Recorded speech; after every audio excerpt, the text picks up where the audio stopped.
Hai Banner Lover.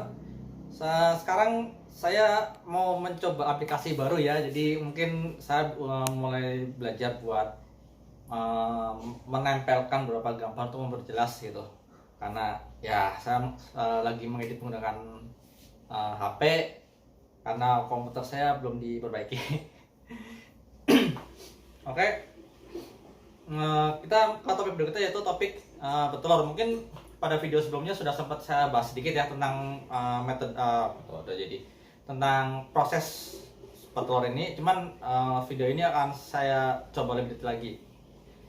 Jadi posisi yang maksud saya seperti posisi sedang melakukan yoga itu posisi seperti ini ya. Karena badminton itu atau badminton aja, tapi ular secara keseluruhan dia kan apa ya, maksudnya mereka sadar kalau mereka lemah. Jadi untuk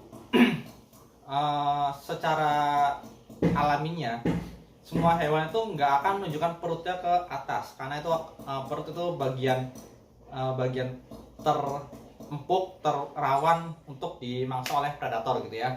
Nah tapi karena mendekati telur itu keluar, otomatis si betina membutuhkan suatu aktivitas yang bisa untuk memutar posisi telurnya supaya bisa keluar dengan selamat, bagus, dan ya pokoknya yang bagus-bagus lah ya gitu. Nah lalu pada fase ini sebaiknya kita tidak mengganggunya terlalu lama ya. Mungkin kalau misalkan Anda penasaran mau diintip-intip boleh lah ya, maksudnya ya di saat dia mulai terusik dia akan membalikkan badan ke posisi normal gitu. Cuman nantinya ya mereka bakal ke posisi itu lagi sampai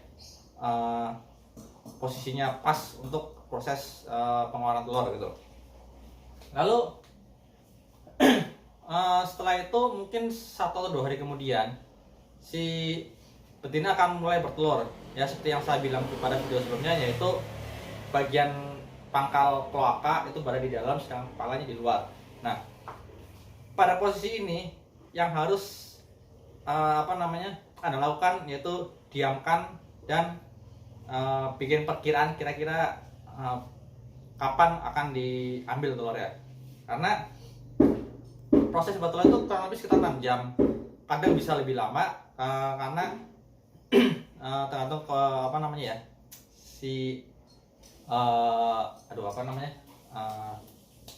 kekuatan tenaga yang si betina itu simpan yang sudah di cadangan lemaknya itu ya.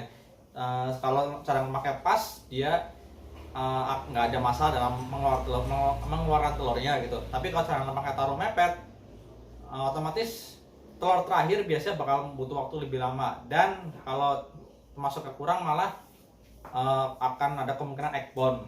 Nah, eggbone ini kalau nggak diatasi bisa berakibat fatal ke si betina itu sendiri. Lalu pada fase ini yang perlu diperhatikan yaitu kalau misalkan si betina masih melingkari telurnya masih terlalu terlalu lebar gitu ya posisi badannya, berarti dia belum selesai. Betina yang sudah selesai bertelur biasa telurnya akan dililit, dilindungi gitu. Jadi nih telur nih, si betina bakal lilit sampai kira-kira telurnya nggak kelihatan gitu, karena badminton termasuk hewan yang mengerami telurnya tersebut gitu ya. Jadi telur itu akan dilindungi oleh si betina ini, dan si betina otomatis nggak akan gerak selama ya beberapa lama gitu. Kadang ada yang bisa ditinggal, kadang ada yang diramin terus sampai netas gitu ya. Memang kalau misalkan kita menggunakan inkubator paling aman telur badminton diambil itu saat lilitannya sudah benar-benar koilnya itu rapat seperti piramid wujudnya gitu ya. Piramid ya kerucut lah, kayak kerucut gitu. Kepalanya berada di atas tengah menutupi si telurnya itu supaya nggak ekspos oleh predator gitu ya.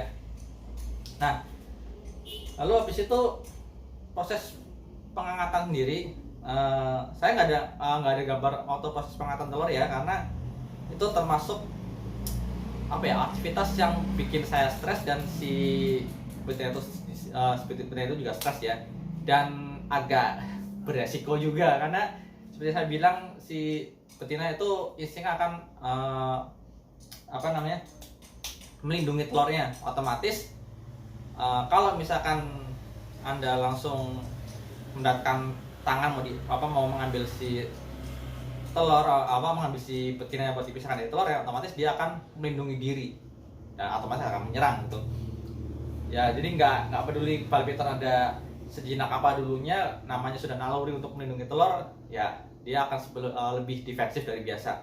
Itulah kenapa saat mengambil telur saya selalu menggunakan ini akrilik buat tameng, atau mungkin tutup box plastik ini. Jadi biar memastikan saat menyerang nggak langsung kena ke muka gitu ya, kan nggak lucu juga mengambil telur mukanya ada ciuman mesra dari si betina gitu. Jadi cukup disentuhkan aja si betina udah tahu, oh ini ada ada pembatas, dia nggak bisa ke arah sini gitu ya. Kalau diambil sendirian itu mengambil tanpa bantu orang lain ya emang agak susah sih, atau kadang juga bisa kepala tutupin kain supaya dia lebih tenang gitu ya. Nah, jadi proses pengambilan sendiri itu dimulai dari bagian kepala sampai begitu keangkat, hati-hati bagian ekor ya, karena biasa bagian ekor itu agak masuk ke ke celah-celah telur supaya buat pegangan. Nah, intinya setelah proses pengambilan yang cukup stres dan lumayan makan adrenalin gitu ya, itu pisahkan si betina dari box telurnya. Jadi telurnya karena sementara dulu untuk kita mengambil telurnya ya. Tapi sebelum diambil, pastikan saat menaruh si betina itu Anda lihat di bagian perutnya itu usahakan jangan sampai ada tonjolan. Kalau masih ada tonjolan sedikit gitu ya di bagian sekitar kloaka atau jalur keluar telurnya itu kemungkinan besar masih ada telur di dalamnya. Terus saya rekomendasi jangan angkat telurnya dulu, tapi kembalikan betina ke boxnya dan biarkan dia menyelesaikan telur yang terakhir itu dulu. Jadi biarkan telur keluar, setelah berapa jam kemudian baru dicek lagi gitu. Kalau saya biasa setelah telur itu keluar semua, saya cek masih ada, saya biarkan dulu sekitar 3-6 jam, baru saya cek lagi. Kalau misalkan sudah keluar, betina saya masukkan box sementara, baru si telurnya itu diambil gitu. Dan perlu diperhatikan juga kalau telur yang jelek dan yang bagus itu terlihat wujudnya gitu ya. Saya ada contoh telur yang lumayan jelek di sini, bisa kelihatan nanti ya. Nanti saya edit ada foto, ada gambarnya sing di sini. Nanti Anda bisa lihat telur yang bagus dengan telur yang kurang bagus gitu ya. Kalau selak kalau musim kemarin nggak ada foto selaknya, kalau nggak salah ya.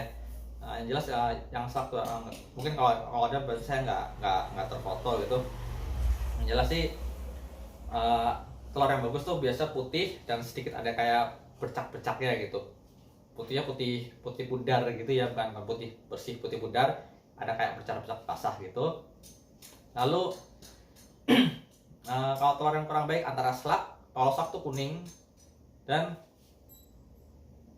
ada juga yang terlalu merah, itu biasa telurnya udah kurang inilah, dan nggak lama saat proses inkubasi biasanya dia akan matinya lebih cepat gitu. Nah, mungkin segitu aja ya buat proses bertelur. Nanti akan saya coba edit sesimpel mungkin supaya Anda ada gambaran gitu ya. Jadi intinya setelah telur diambil itu kandang harus dicuci bersih gitu ya. Jadi mulai disinfektan, terus dicuci sabun mungkin agak banyakan dikit. Fungsinya supaya setelah telur diambil tersebut, waktu harinya makan si betina diharapkan mau langsung makan, karena jujur aja betina yang bertelur itu bakal kurus ya, bukan main. Jadi gambar Anda balpiton gambar betina yang semok dan besar saat ada telurnya itu, begitu melahirkan telurnya keluar, ukuran badannya bisa mungkin setengahnya lah. Jadi emang sedrastis itu dari gemuk tuh jadi mengkerut kurus segala macam gitu. Nah, jadi dengan menghilangkan bau telurnya itu diharapkan ya akan makan secepat mungkin. Biasanya rata-rata setelah ganti kulit setelah bertelur itu mereka baru mau makan gitu. Jadi tapi ada beberapa juga yang begitu bau telur hilang kasih makan dia mau, tapi rata-rata setelah ganti kulit kasih makan baru dia mau. Mungkin gitu aja. Video berikutnya saya akan bahas tentang setup box inkubasi. Jadi agak sedikit bersambung ya. Kalau bisa nontonnya jangan lewat-lewat biar paham maksudnya gitu. Ya sekian aja, sampai jumpa di video berikutnya. Ciao.